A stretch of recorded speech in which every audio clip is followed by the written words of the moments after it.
Première question, Serge Oulon a été enlevé. Est-ce que vous connaissez les circonstances dans lesquelles il a été enlevé et par qui?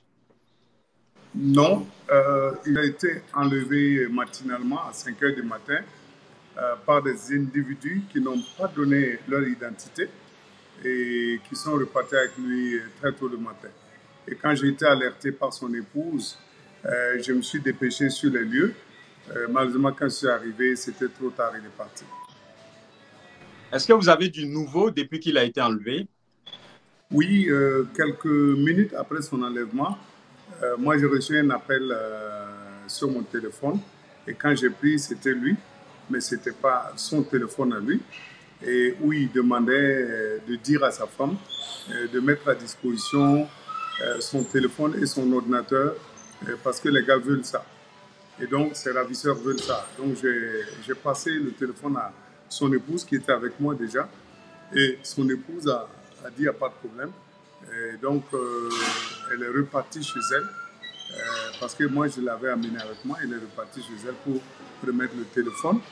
Et puis, pendant que moi, j'étais en réunion, je reçois un appel encore du même numéro. Je n'ai pas pu prendre. 2 fois, je n'ai pas pu prendre. Et quand je suis sorti, j'ai rappelé. Et ils n'ont pas pris. Ils m'ont rappelé. Et c'est Serge encore qui était en ligne, qui dit que c'est urgent, il faut remettre le téléphone et l'ordinateur. J'ai dit, il n'y a pas de problème. Ta femme, apparemment, est OK pour ça. J'ai dit, mais on remet le téléphone où? Le monsieur, il y a un monsieur qui a pris le téléphone. Il était vraiment très menaçant. Il menaçait de m'embarquer en même temps que lui. J'ai dit, non, ben écoutez, moi, je n'ai pas son téléphone. Il dit, non, que lui, il a l'assurance que moi, j'ai le téléphone parce que Serge a dit que le téléphone. J'ai dit, non, moi, je n'ai pas touché le téléphone de Serge. Donc, j'ai dit, mais on vous amène le téléphone où? Si je vois la femme. Que nous de dire à la femme d'attendre à la maison. J'ai dit, mais la femme n'a pas de téléphone, puisqu'ils sont partis avec le téléphone de l'épouse de Serge. Il me dit, quoi? Que moi, de m'amener là-bas, dans les minutes qui suivent, il vient. J'ai dit, non, moi, je ne peux pas m'amener là-bas, parce que moi, je n'ai pas à faire. Que nous, ils vont me mettre dans le sujet. J'ai dit, non, je n'ai rien à cirer. Voilà. J'ai dit, mais allez-y chez lui, la femme est là-bas, elle a forcément du matériel. Donc, c'est quelques minutes après, j'ai eu l'épouse est revenue à la maison en larmes en disant que voilà, ils sont arrivés, ils ont tapé, elle a demandé c'est qui. Ils ont dit que c'est les ravisseurs, ceux qui sont venus le matin l'enlever, qui étaient là. Elle dit mais vous n'avez pas d'identité. Ils ont dit non, que nous sommes vos collègues. Soit en passant que la femme de Serge aussi est du métier. Et donc, il dit mais vous relevez de quel commissariat si vous êtes mes collègues? Ils ont dit qu'ils sont de l'ANR, l'Agence nationale de renseignement. Donc, c'est la dernière information, on va dire, qui est sortie de leur bouche, la précision qu'on a. Et ils sont partis aujourd'hui avec le portable et l'ordinateur de Serge. Il est le directeur de publication du journal L'événement qui a été suspendu pour une enquête qu'il mène. Est-ce qu'il y a un lien? Bon, je pense qu'à cette étape, c'est juste des supputations. On peut dire que c'est possible qu'il y ait un lien, mais moi je me dis sur le plan administratif, s'il y a déjà eu une structure comme le Conseil supérieur de la communication qui l'a entendu et qui a sanctionné, bon, je ne suis pas en train de comprendre pourquoi encore on vient le chercher, mais le contexte n'est pas nouveau. Il n'est pas le premier à être arrêté, il y a eu plusieurs arrestations, mais soit dit en passant qu'il est le premier journaliste à être officiellement arrêté. Il y a eu des intentions d'arrestation, des notes à l'endroit des journalistes. Je citerai le journaliste Lengani, et ils ont pu quitter sans jamais été arrêté. Donc, Serge est en fait le premier journaliste à être officiellement arrêté. Pourquoi? On ne sait pas. Mais évidemment, l'événement était un peu, on va dire, le dernier rempart aujourd'hui, vu le contexte où beaucoup de journaux pratiquement sont devenus muets. Bon, maintenant, je sais aussi qu'il a été entendu au Conseil supérieur de la communication pour la sanction qui avait été prise. Est-ce que c'est une suite de cet article? Est-ce qu'on lui cherche d'autres choses? Pourquoi on recherche son ordinateur et son portable? Est-ce qu'il va être enrôlé comme tout le monde?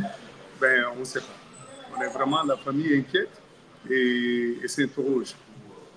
Alors, justement, Serge Oulon participait à une émission sur BF1, cette info, qui a été aussi suspendue pour 2 semaines en même temps que le journal L'événement. On le connaît pour ses points de vue souvent tranchés. Est-ce qu'il évoquait des craintes par rapport à sa sécurité avec vous qui êtes son grand frère? Non, bon, on parlait, on échangeait et je lui disais, bon, je lui ai dit clairement que je ne peux pas le décourager dans ce qu'il fait comme métier, mais à l'allure où les choses, les taux se resserrent, bon, il ne faut pas qu'il soit surpris que ça lui arrive. Ça, on en a parlé. Mais autre élément, c'est vrai qu'il passait à BF1 et que le grand frère Kalifara Séré a été enlevé déjà. Ils étaient les deux qui avaient, en tout cas, des points de vue opposés à la majorité des intervenants. Mais il y a un élément aussi qui nous interroge. Évidemment, il y a ce procès contre l'événement dont le dénouement était prévu pour aujourd'hui. Et quelqu'un m'a fait le lien en disant qu'il y a eu un autre procès contre le syndicat. Si vous vous rappelez, le représentant du syndicat, à l'époque. Voilà, et le jour même du procès, du verdict, celui-ci aussi, on a tenté de l'enlever. Alors, il y a des similitudes, mais à quelle fin, on ne sait pas. Et on est croyant et on a foi qu'il y aura une solution, mais je pense que c'est vraiment un gâchis. C'est un gâchis parce que je vais vous faire cette confidence. Je pense que c'était en 1997 où le président Compaoré, lors d'une mission où on partait au Rwanda ensemble, et il nous a dit clairement, parce qu'il tenait le journal L'Indépendant, hein, et quelqu'un était surpris de le voir avec en disant « Vous lisez ce chiffon ?» Je me rappelle de cette phrase, un de ses conseillers, et il a dit non, lui, il lit L'Indépendant parce que l'Indépendant l'aide à améliorer sa gouvernance et que beaucoup de décisions ont été prises à la suite des publications qui ont trait avec la bonne gouvernance et qui ont été révélées par l'événement.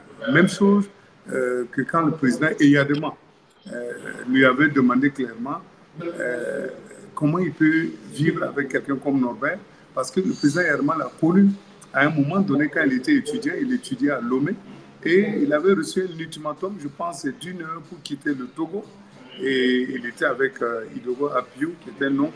Ils avaient traversé Aflaou à pied. Et donc, c'était un élément qui avait été prématurément identifié par les services secrets togolais comme étant un élément dangereux.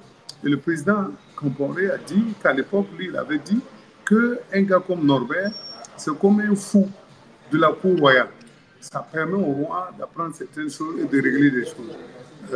Maintenant, l'événement aujourd'hui est sanctionné, suspendu 1 an. Le directeur de publication est enlevé vers une destination inconnue. Bon, ça laisse beaucoup de questions. Suspendu 1 mois. 1 mois, oui, 1 mois.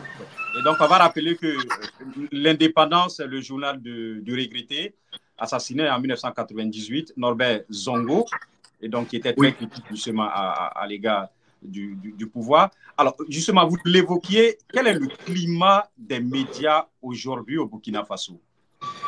Je peux risquer de me tromper, mais ce que je sais, c'est qu'il y a